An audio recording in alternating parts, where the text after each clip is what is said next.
Upstate Living. Upstate Living. Good morning and welcome to Upstate Living, the premier lifestyle show for the Capital Region and beyond. I'm Ann McCloy. And I'm Billy Floyd. Today is Friday, August 14th, and of course, we'd love to thank you for starting your day the Upstate way. It is Friday and the final day of week 9 of Upstate Living. It's flying by, lickety-split. How are we feeling today, Ann? I'm feeling fun. I'm feeling excited.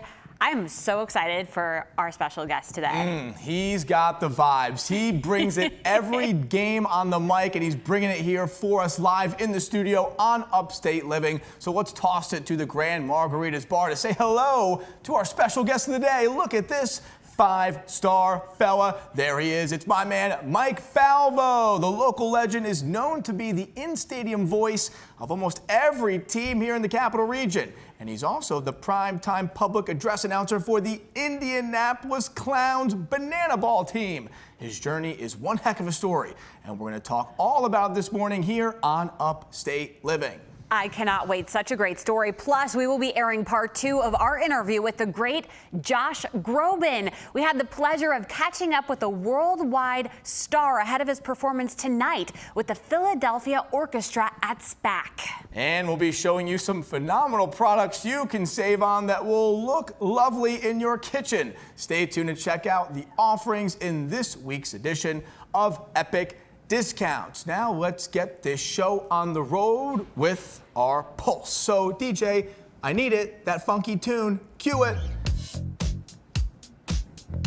What do we got, Ann? What are we talking about first here? I have to really feel the funky tune today on Friday. I'm down for there it. we go. There Let's we keep go. dancing. All right, Who needs let's a go. story? All right, the 3rd annual Capital Region's Funniest Comic Competition is coming back to the area in September and in October, too. The yearly contest brings together more than 30 local comedians vying for their chance to be named Funniest Comic. Cool. So cool. All right. All performances will take place Fridays and Saturday at night between September 19th and October 9th at both the Parting Glass in Saratoga Springs, as well as the Son of Egg in Rensselaer. Each show kicks off at 8 p.m. Mark your calendar. Fun fact, Ann, I actually signed up for this competition, but I tested out some of my jokes on Kaylee during Kids Spill the Beans, and she kept rolling her eyes at me. She basically said that I'm the least funny person she's ever met in her life.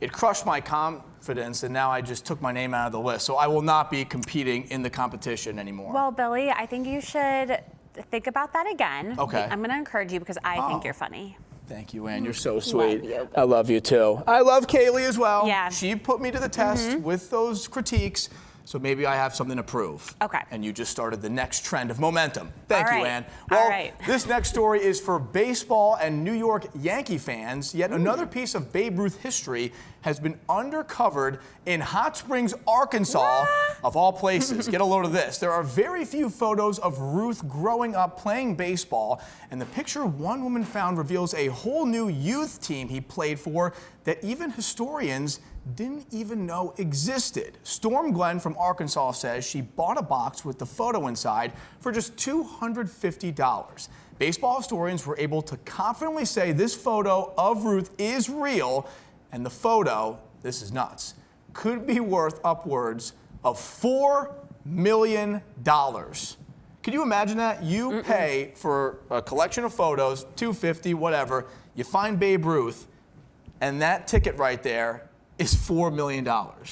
The thing that I don't understand about these things is is somebody really going to buy it for $4 million? And what do you do with it? Do you hang it up? Do you then sell it again? Do you tell people that I bought something for $4 million? I know, and don't you have to like cage it up in your house if you buy it for $4 million so somebody doesn't steal it? You have to buy like a whole new security system to protect your house. Actually, it costs more than $4 million because you need to buy the security system, all the stuff to house it. Wild. My father is a baseball memorabilia collector, so maybe we can ask him and see what his expert insight is. Okay. And we'll follow up on Monday. We'll call Greg Floyd. Sounds good. Why would you not? And now back to the local scene. Now, we talked about loving baseball, talked about loving the Yankees. If you love 80s movies, there's a big event coming to Schenectady's Proctor's Theater in January dedicated to the classic film Stand By Me. Love the that. main stars of the movie, Corey Feldman, Will Wheaton, and Jerry O'Connell, JOC, are coming to Proctor's on Saturday, January 9th. The event will feature a screening of the flick, and then the three stars will share their best stories from the making of the movie and reflect on working with their late co-star River Phoenix. I think it's so cool that an event like this is coming to the local area where you have the chance to connect with the people that were in the movie, and this is such a classic. So come January, mark your calendars. It'll actually be here before you know it, which is crazy. Yeah, I love Jerry O'Connell. JOC. He's great. JOC, if you're watching, you're coming on the show, my friend. He's coming Upstate He'd Living. be perfect for this. Well, another guy perfect for this show, he's joining us right now. It's our special guest of the day. The Utica native found his love for being unique on the microphone when he was in the military for 12 years. After broadcasting for the American Forces Network, he spent some time reporting in Phoenix before moving to the Capital Region, where he really capitalized on his talents as an announcer. He's the man in the arena on the mic for almost every upstate sports team. He's relentless in the boxing ring when he's on the call, and he's the incredible voice of the Indianapolis Clowns Banana Ball team. Here's my five-star friend. It is Mike Falvo. Mike, good morning and Hey, welcome Mike. to Upstate Living. You didn't really have to butter me up that much, but I appreciate it. Well, I really mean, do. I got your check in the mail, so I Good, I'm glad it I cleared. had no other I'm glad choice. it cleared. So I love that. Yours is still coming, by the Yeah, way. don't Okay. Just worry. wanted to let you know. Well, okay, good, because the photo of you was like so awesome with the mic. I Yeah. love that. Stand out. It's so good. Yeah, your journey is amazing. You were telling me that you were in the military for 12 years, and of all places, that's where you found your passion for broadcasting and being a reporter, being on the mic. Can you tell us that experience and how it kind of led to everything you're doing now? Well, 2001, March of 2001, I should say.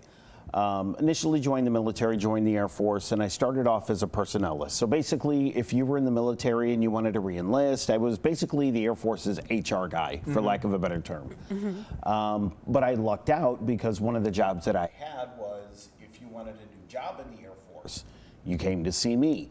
So I had all the inside track on all the numbers and who was getting hired. So I figured out, okay, let me see how many broadcasters they need. I found out that they did need broadcasters, so I slipped my name in and got approved, and it's been 100 miles an hour ever since. Pretty wild, right? Look at this shot of him on the mic, on the call, on the board. Yeah. Really cool stuff. What is so fascinating about this is how, I mean, you could be doing something completely different, but like you had that drive to become what you are now. So you were in the military, and then what was the next position once you got out in announcing?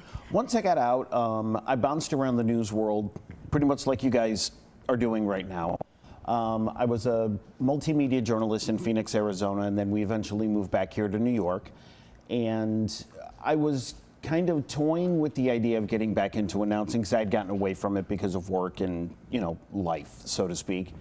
And then one afternoon, as I told you yesterday, Good story. I was in Stewart's and Troy, right around the corner from my house, and I had been toying with the idea of getting back into announcing, and I saw a flyer on the wall. It said RPI needs a new men's and women's basketball PA announcer. And I kind of looked at it, and I sat for a second, and I looked at it, and I said, okay, the universe is screaming at me now. So I took it down, made the phone call, started re-announcing at RPI, eventually made my way over to UAlbany, which is where I am now, announcing men's and women's basketball, men's lacrosse, the UAlbany Great Dane football, and it's been a great experience with UAlbany. And then really it just kind of snowballed from there, taking on different events, whether it be boxing, mixed martial arts with Cage Wars based out, they were based out of Schenectady for X number of years. There I am right there in the ring. That is actually the Team Combat League down in Philadelphia. And there I am with Little League World Series legend Monet Davis with the Indianapolis Clowns. So really it all started back here in the Capital Region for me once again, and then it kind of snowballed into announcing major league stadiums over the summer with Banana Ball. Yeah, it's so cool when you really look at the bigger picture, and it's like everything led to the Indianapolis Clowns being a part of Banana Ball, which is the biggest ticket, not just in It's sports, so cool. but entertainment. It is literally the greatest show you could possibly be a part of. And we're going to talk all about the Clowns in the second interview we do with you. But I want to ask you, as a PA announcer, you know, you got to be almost perfect. You got to be polished. You got to be on it, calling these games, calling these names. Tell us what it's like when you're in that seat on the microphone doing this job, because it is so high level. It is very high level. It's one of those positions where once you do it enough, it doesn't really, I don't want to say it doesn't bother you, because I still get butterflies before every game. But, Yeah. you know, it's not just me being nervous or being on the mic, it's the excitement of everything happening around you. When I started my PA announcing, I was announcing in front of 20 people, you know, at a basketball game, and 10 of those people were playing on the court. So, and over the summer, when I was in Cincinnati, we sold out 3 nights in a row, 132,000 fans total. Insane. Wow. You have to start somewhere, though. Yes. You have to start somewhere, but you know, even then, I still get the butterflies. It's the energy of the building, the energy of the event, especially with Banana Ball. That's a different level of energy. Next level. It's a great experience, but it can be overwhelming at times, but you know, you power through it and you just do the best you can on that microphone. Yeah, we're going to learn all about that experience coming up later on in the show. You bring the energy at every game. You're bringing the energy here, and we appreciate you, Mike. This is good stuff. So stay with us for more coverage on our 5-star friend, Falvo, and also stay with us because we have much more in general on the show. I'm going beyond the bite with Radici Kitchen and Bar next. This fantastic Glens Falls restaurant is all about quality and class. It's the perfect scene for a date night or any special occasion that calls for a celebration. Stay with us to learn more about this hotspot in hometown USA. Upstate living. Upstate living.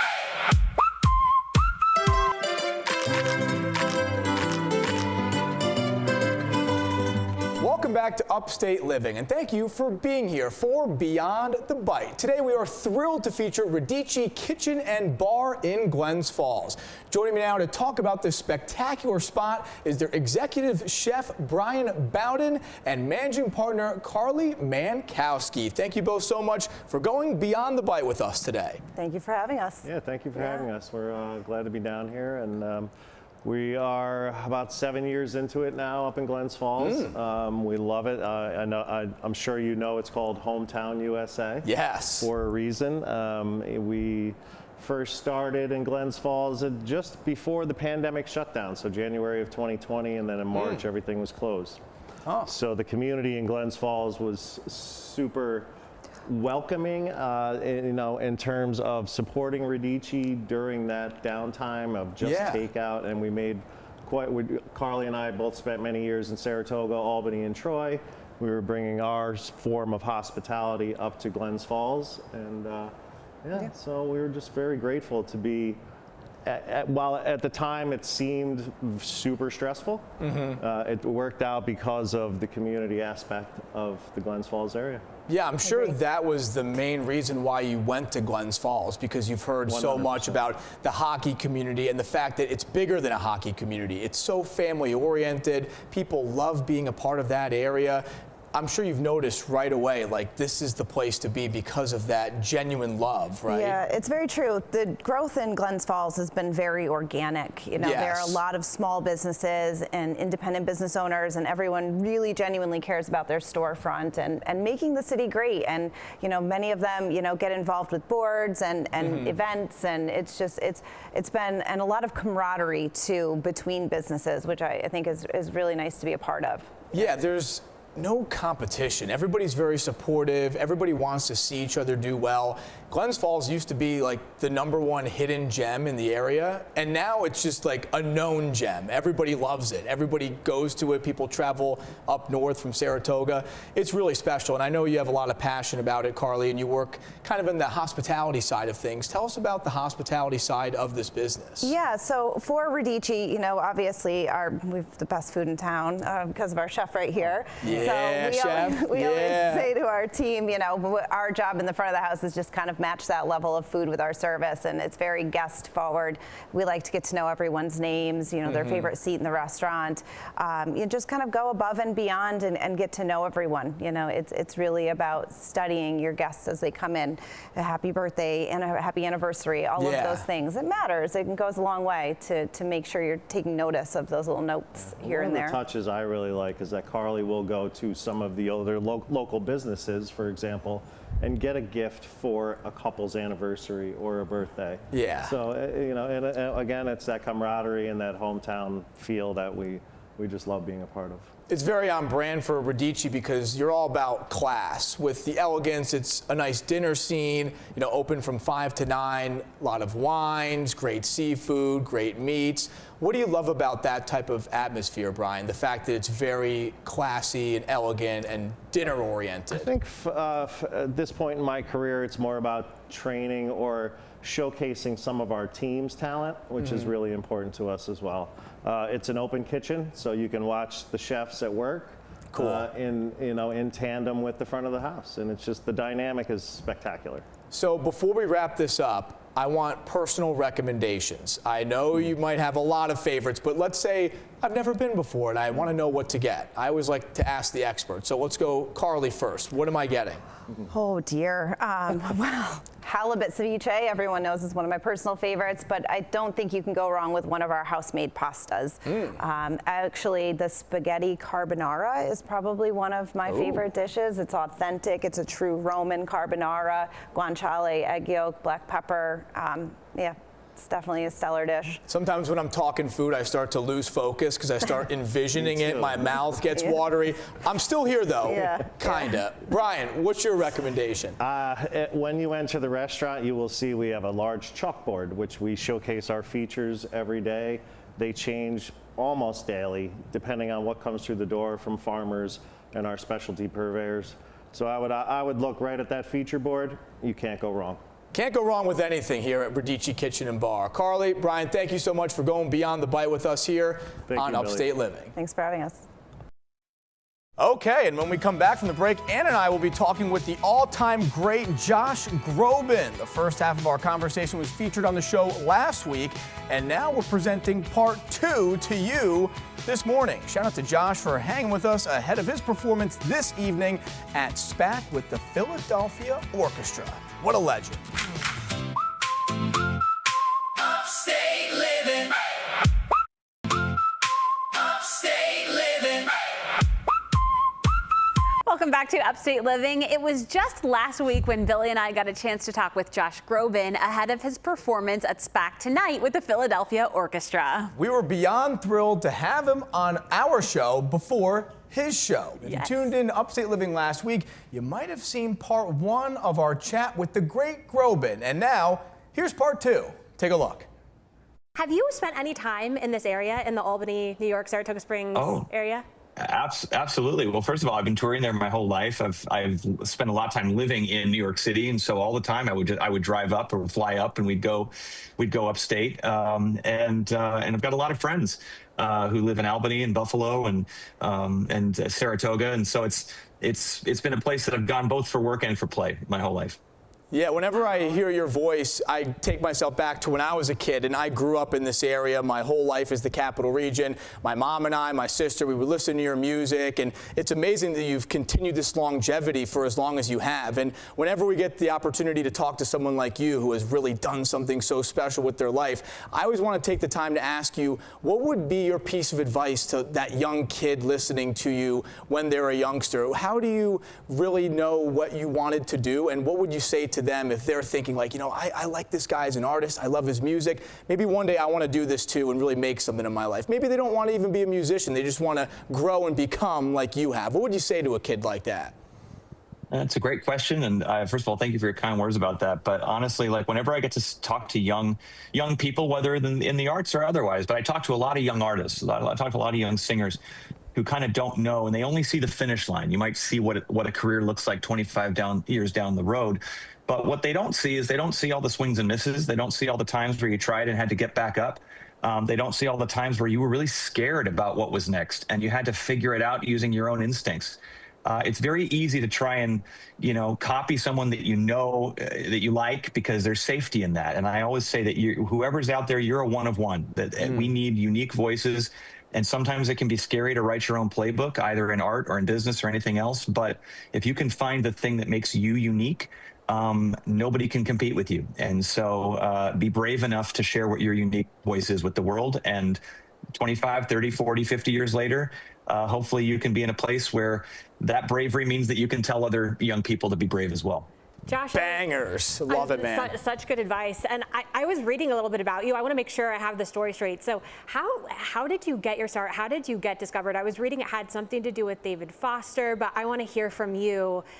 Like, where was the turning point? Yeah, I started very young. I was signed at 17 years old. I'm 45 now, so I've been doing this since I was a kid. And this was before the age of social media. So I was, growing up in Los Angeles, I went to elementary school with a kid who had a voice teacher for a father. And I was a Boy Scout, and the Boy Scout troop got to go to this kid's dad's studio and take voice lessons. And the teacher was like, whoa, you can't, Boy Scout 4, you've really got a really nice voice, and you're a neighborhood kid. If you want, I'll give you some discounted lessons. Cut to David Foster called him and said, quick, I need somebody young who can sing at an event. And I sent in an audition tape, and David heard it, and the rest is history. He kept calling me, and eventually he signed me. Just took one opportunity, and then you seized it. Then you look back. Amazing. You've been doing this for so long now. It's incredible that you started at your teenage years and now in your 40s, still like elevating beyond anyone's wildest belief. What is the secret to the longevity? How were you able to continuously go up? Because it's obviously tough to do that in any field, but you've done it. So what's that little piece of advice you want to share? Well, I think that, and I have to say, like, my younger self was pretty savvy. I mean, I never let any of the successes get to me too much. I always kind of felt like, well, what's next? What can I learn from? Now I've done this a little too much. Maybe I need to kind of stay scared and try something different. And I give credit to my younger self for being, having the wherewithal to say, okay, what's interesting rather than just what's comfortable. And I would say that, look, I mean, I look back on it, and there were some incredible opportunities. They say luck is preparation meets opportunity. I don't know how prepared you can be at 17, but I definitely played the part of being prepared. I faked it till I made it. And I would say that, the main thing for longevity for me has just been to stay a student. Whenever I've talked to legends that are in their 70s, 80s, who I've admired, for my whole life, the thing that I always see in common is that they're always talking about something else they might want to do that's exciting for them, they've never done. A song that they want to tackle, a film that they might want to be a part of. They're always excited. There's a light behind their eyes about stuff they want to try. And I think that's such a good lesson. Anybody that I've met who's not continued in this business generally has had a little too much fun having the party of how great they are without kind of thinking about what else they could do to make themselves and their audience excited. Josh, thank you so much for all the wisdom. Thank you for your time. We appreciate you so much, and we really hope we get a chance to meet you in person someday when you're in Saratoga. Thank you. I would love that. Thanks, you're welcome Josh. anytime. Thanks for having me on. Respect. Thanks, guys, and congrats. Have a great time in Saratoga. You'll do great like you always do. And if you want to catch Josh Groban's stage screen and symphony tour at Saratoga Performing Arts Center with the Philadelphia Orchestra tonight, the show gets underway at 7:30 p.m. Please enjoy if you're able to make it out. I'll see you there. Right on. Have fun there and with your mama. And be sure to keep it right here, because when we come back from the break, today's special guest, Mike Falvo, will rejoin us to talk about being the voice of one of the hottest sports teams in America. Stay with us to hear a sweet story about the importance of trusting the process. Upstate living. Upstate living. Okay, welcome back to Upstate Living, and thank you for being here with us as we welcome Mike Falvo back to the show. Mike, thanks so much for being here today. I'm glad to be here, man. Really am. Yeah, I'm pumped to dive deeper into this clown's journey you've been on. You yourself are not a clown, but you are a clown, if that makes sense. I've been called that a few times. Maybe a few times. Sure. A professional clown, Yes. we'll leave it. Yes. So you've been the voice for almost every team here locally. Valley Cats, Empire, Firewolves, the list goes on and on. And because of your work here, you recently made a connection with the Savannah Bananas, and now you're a part of Banana Ball. Can you tell us about how this all went down? Well, it all happened last, I want to say February. I got a message from anybody that knows Banana Ball or has seen Banana Ball, the on-field host for the Savannah Bananas, the team themselves. Yeah. His name is Matt Grafer. He goes by the Young Professor, and he's, first of all, the dude is electric. Yeah, he's great. On a ball field. But he reached out to me and he said, you know, hey, I might have an opportunity for you. And I said, absolutely, you know. So we made a few phone calls. We played phone tag for a while. And then they flew me to Savannah, Georgia, to Grayson Stadium. It's been, actually, I'm coming up on my 1-year anniversary this month. Flew me down. I did an interview, did my quote-unquote audition, which was basically announcing a Savannah Bananas game alongside their regular PA announcer, Shark. And the very next day, they pulled me aside and they were like, are you busy for the entire month of September? And I said, no, I'm not. Yeah. So I went and I was actually the original PA announcer for the Texas Tailgaters. Last year was their first year in the league. And then this February, they reached out and they said, you know, you were great in Texas, you know, but Texas, we kind of want somebody with a Southern accent, which, okay, New Yorker announcing for a Texas team, I get it. And then they asked me if I wanted to join the Indianapolis Clowns, and I, without hesitation, I said absolutely, Automatic. and the rest is history. And I've been on the road with them so far this season. I've done the first 5 games of their headline tours, and then I have 3 left. We're going to Sioux Falls, South Dakota in a couple weeks, Lexington, Kentucky, and then Rick Woodfield in Birmingham, Alabama. Keeps rolling, So man. exciting. Yeah. So sweet. Okay, I want to tell you this story because a lot of people like me who don't closely follow sports are probably wondering what is Banana Ball. And I recently found out about the Savannah Bananas from Instagram because this baseball team is all about fun and they do these crazy dances. So I actually have never seen a game. I have seen videos on Instagram of the Savannah Bananas doing awesome dances. And I literally will go to their page and just watch the dances and cool videos that they post. And I think this is important because really this game is new and it's really, really successful because the league has basically learned how to make baseball entertaining. Yes, and that is the main point. You know, there are a lot of critics that say, oh, you know, this is bad for the game of baseball. I wholeheartedly disagree. You know, the current major league game, it's long, and anybody that's been to a major league game or watches it on TV, they know it can be boring at times. And I'm a huge baseball fan, so I'm not bad-mouthing, you know, Major League Baseball or anything at all. But we take a lot of those different elements to make the game fun. We make it so that there's something for everyone, you know, so that it's for the kids, it's for moms and dads. You know, we do things to make mom and dad chuckle, but also to make the kids laugh and make the kids feel like that they're having a good time. And it's ultimately, it breaks down to what the fans want. We are very fans first, and that's the motto of the Savannah Bananas. It's fans first all the way. Yeah, when you're a PA announcer, that's entertainment. And with the Bananas, it's sports, but their focus basically is entertainment because Jesse Cole's top influences are P.T. Barnum and Walt Disney. So when you're on the mic, does it feel different when you're at a Bananas game? Like when you're doing a normal sports game, it's like, okay, I'm here for a sporting event. But when you're at a Clowns game, does it feel more of like this is like an entertainment scene? Does it feel different? Well, I wouldn't say it's more of an entertainment scene, but it's very much more laid back. That's one thing that I've learned in my time with Banana Ball is, you know, announcing a boxing match is a lot different than announcing a baseball game. But even then, you know, the Savannah Bananas, they want everybody to have fun. And it's not just the fans, you know, they want everybody in the stadium, whether, you know, you're a fan or you're somebody like me who's up in the booth, you know, they want you to have fun. They want you to be a part of the show. They want you to interact with the fans that are there because it makes that experience for them that much better. It's so cool that you get to do everything here locally, and at the same time, you're traveling, working for the greatest show in not just sports, but entertainment. So congratulations, Mike, on all the success. We got 3 big weekends coming up for you for the Clowns, and we also have some more action from you here this morning. We're going to do Fast 5 with you in just a bit, but now, and you got I was just going to say, thing? we have a crazy Phoenix connection that we're going to talk about. He lived in Phoenix for a while. I grew up there. So stay tuned for the game where we tell you a funny story. I'm down for that. Okay, we're coming back to you, Mike, in just a little bit, but now we are tossing to something a little bit different here. You'd be surprised how little it takes for your home to feel elevated and refreshed. We have Ashley Howard standing by with the best cleaning, kitchen, and wellness must-haves at the best prices in this week's epic discounts from consumer resource bestreviews.com.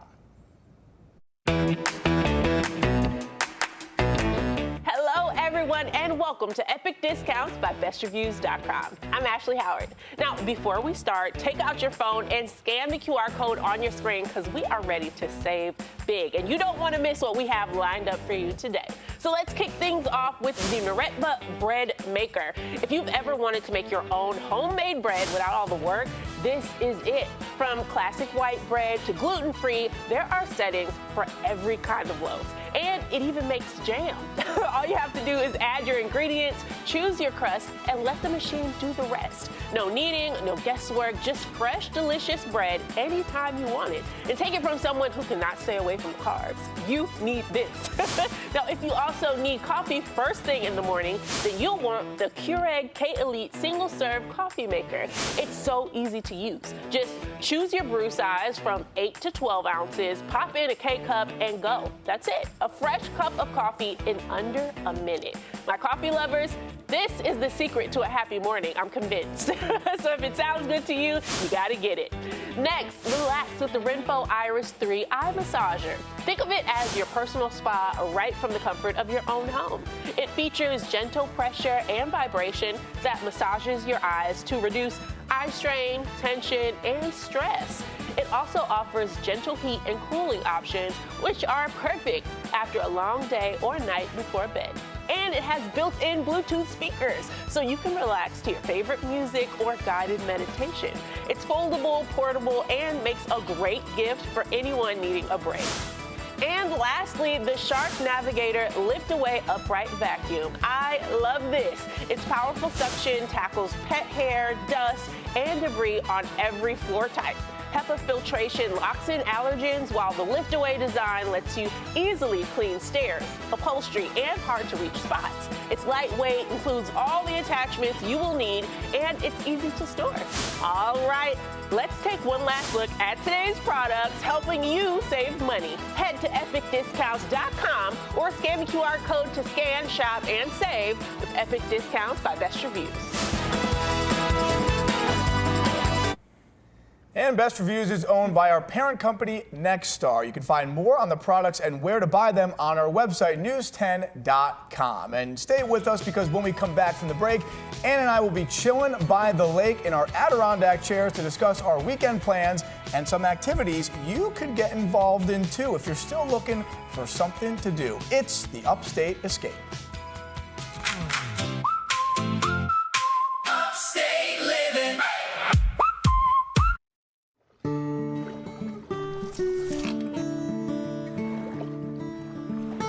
Okay, welcome back to Upstate Living, and thank you for joining us for our Upstate Escape. The weather is flawless, the sun is talking to us nice, and the vibes, Ann, are all the way up. They are. What a life here on the lake, Billy. We love having the privilege of doing this show every single day, but at this point in the week, we do get excited for some weekend reset time, some resting, some relaxation.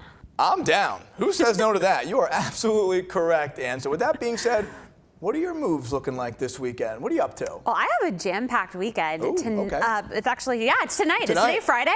Yeah. Tonight is Josh Groban at SPAC. Josh is playing with the Philadelphia Orchestra. My mom is a huge Groban fan. That's why we got Groban on the show. Mom was like, you gotta call up and try to get him. And he was pumped to come on Upstate Living. You saw both of our interviews with Josh Groban today and earlier on. So we will be heading over to SPAC. We're gonna go to Noah's Italian for dinner. So if you're in Saratoga and see me, say hello. I'll be with my mom Phyllis and my friend Victoria. And then Sunday is a very special day, Billy. It is a time to celebrate my children. My twins are turning 2. This is my little baby Ava. There's Ava and Sabrina together. So yes, their 2-year birthday is this Sunday, the 16th, 8/16/2024.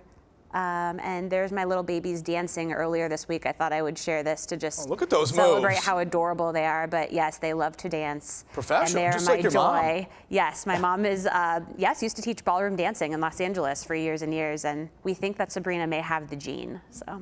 I mean, clearly right there, we just saw some dancing at the highest level. They were really getting down. They were having fun. If you could hear the music, they're right on beat too. I posted it on Instagram, so you can hear it with the music there. I was grateful to see that post, grateful to see everything. What are they going to be eating for the birthday? Any cake? You know what? So life has been so busy lately that this is a very unorganized birthday celebration. I think we're just having a barbecue. We will get a cake, but it's just going to be like a small thing with family and friends. I love when like a 1-year-old or a 2-year-old gets that cake and they just like absolutely annihilate their face with it, and it's all over, and they have no idea when it comes to the mess they made. They have no idea how much cake they actually just ate, just shamelessly going all in. It's my favorite. It's so fun. I have a really good video of them eating the cake last year, and it was just like a mess cake, basically. We need that on Upstate Living. Well, my weekend won't involve much cake. Unfortunately, it won't involve Groban, but I'll live vicariously through you and your mother. I'm actually going to be in Saratoga. Speaking of Saratoga, I'm having my first track weekend of the year. One of my best friends, who's from the local area, Andrew Holmes, he lives in New York City. Oh, cool. And for the weekend, he's back here hanging out with his college friends and other friends from the city. So naturally, I got the invite to go. I'm not against the track, but I'm not like the biggest track person. So this is something I don't normally do, but there's always like 1 or 2 weekends where I go and I'll get a new shirt, I'll get some new shorts, I'll make sure I'm dapper, ready to go. I don't bet, I don't really get involved in like the happenings there, but we like to talk with people. I like to hang out with friends. It's gonna be like 80 degrees out, perfect. It's gonna be a good time. I'm looking forward to it. I love going to the track with friends when you got a good group. And okay, can you tell us about the new shirt that you got for the track? The new shirt, I went to H&M yesterday. Ooh. It was a nightmare because I'm trying on every different shirt, and I'm a big fit guy. Like I want it to fit good, and you know, I don't want anything loose or too baggy. I found a pretty decent shirt. Nice. It's like kind of fluffy. You can kind of see through it, but it's like professional and casual and cool.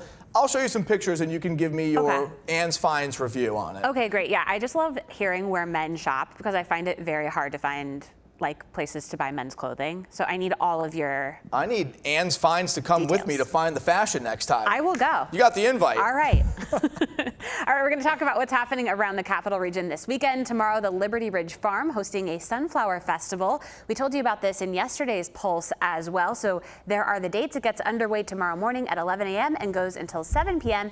And you basically have all day to enjoy the fields of golden sunflowers. If you can't make it this weekend, there are other opportunities, August 22nd and the 29th. And if you want to keep it chill this weekend, there are some football games on, which is like crazy to even say out loud. It's still summer, but for the preseason, we are underway. The NFL is back. Our local teams, the New York Giants and Buffalo Bills, they're playing 1 o'clock on Saturday. We got the Giants taking on the Minnesota Vikings and the Buffalo Bills going head-to-head with the Carolina Panthers. So stay with us right here when we come back on Upstate Living because we have more in this show before we get to the weekend fun. We're closing it out with Fast Five with our guy, Mike Falvo. We'll see you after the break.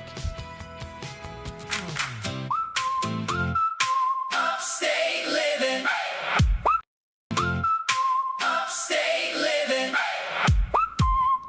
Okay, welcome back to the show. We're closing it out. playing Fast Five with our special guest of the day, Mike Falvo. But before we get to game time, Ann. Oh, I just had a question because at the beginning of the show, I know you're from Utica, Mike, but you lived where I grew up in Phoenix, Arizona for a little while. I just wanted to ask you about that. So what did you do when you were there? I was a multimedia journalist out there. So for anybody that's not in the news industry, basically the multimedia journalist is a guy or girl that goes out, shoots, writes, edits news stories for the reporters or for whatever it is you need that day. And that's kind of what I did. I also drove the truck with the big satellite on top. So that was not very fun in 115 degree heat, especially in a van with no air conditioning, but it is what it is. No, I worked in I've spent the majority of my adult career in the news industry or working in the media industry, one form or other, and that's what I did out in Phoenix. And what station was it at? News 12, KPNX. All right, I worked at ABC 15 there for as an intern, so that's cool. I like nerding out about Phoenix news. Yeah. Okay, You're all in. Small world connection. Yeah, We're going from Phoenix, though, to Fast Five. You ready, Mike? I'm ready. We got 5 hard-hitting questions. Let's get to question numero uno. If you could be on the mic in a sold-out arena of your choosing, where would you want to be, and what game or event would you want to call? Well, outside of Banana Ball, because I love calling Banana Ball, it's just an amazing experience. Yep. Outside of Banana Ball, I would have to say World Series Yankee Stadium. No better place, no other option. Chills. That's like classic American baseball. Or, throw your curveball, Center Ring WrestleMania. Yeah, because you're on the mic for the ring deal, so you got the best of both worlds right there. Yes, sir. I'm here for it. All right, what's number 2, Ann? All right, aside from the mic, what else do you love about sports? The community of it. And not just with the fans, but you also find out that with a lot of the players, and if you get in with the right organization. I was lucky enough with the Albany Firewolves. They were a great organization to work for. By the way, shout out to the game day crew from the Albany Firewolves. You work with a great group of people, not just the athletes, but everybody around you. They say if you have to love what you do, and I truly love what I do. Yeah, I couldn't agree more because, as you know, I work for Union Hockey and the Adirondack Thunder. The amount of friends and connections I've made with the fans over the years, I mean, these are people that I love so dearly, and they love me right back. Like the community that you build through sport, everyone rallying, cheering, even booing together at times, all for good fun. There's nothing better. That's why sports are the best, for sure. You know what's funny? So I'm not like a big, I always say I'm not a huge sports person. I'm not watching every single game, but I did have a brief job with ESPN. I don't know if you've ever seen this, but you wear this thing like on your shoulders to capture the sound of like the ball hitting the mitt. I did that. I ran around with this thing on my shoulders to capture the sound of like the ball hitting in the mitt or like hitting the ground for ESPN, and people would like ask for my autograph, but it was a very like minimum wage job. I just closed my eyes for a second trying to picture this scene. I need more footage because this is too good. And huge sports girly. You wouldn't believe it, but here it is. Okay. Question number 3, we're moving right along. What has being a public address announcer taught you about yourself, Mike? I think it brings a new level of detail to what you do because you have to make sure that all the information is correct, everything that you're going to tell the crowd, but also it helps you get rid of any public speaking fear you've had because when you're sitting in front of a microphone in front of 43,000 people, that fear goes out the window. Yeah. You just got to rip it. You just got to rip it. Grip it and rip it. Got to do it. All right, question number 4, Ann. Let's move it along. All right, what was your all-time favorite moment you experienced while being on the call? Well, this one doesn't involve sports. Another curveball for you, Billy. I'm ready. I hosted an event when I was stationed in Texas, and we dedicated a building to 2 surviving Medal of Honor recipients. And they were both present at the same time. And it's a very rare occasion that you have 2 Medal of Honor recipients, surviving Medal of Honor recipients at the same place at the same time. And I got to host that event, and I got to sit with them and meet with them and hear their stories. Yeah. One of them was former Senator John McCain's roommate at the Hanoi Hilton. Wow. So hearing the stories of their days in such a trying time was really really next level for me. That's deep. Well, thank you so much for sharing that with us, Mike. We really appreciate you for being on our show. This was a great time. We want to shout out our sponsors real quick before we wrap up. William Mattar and Chris's Coffee, along with Grand Margaritas and Radici Bar and Kitchen. We'll see you on Monday for more Upstate Living. 10 a.m.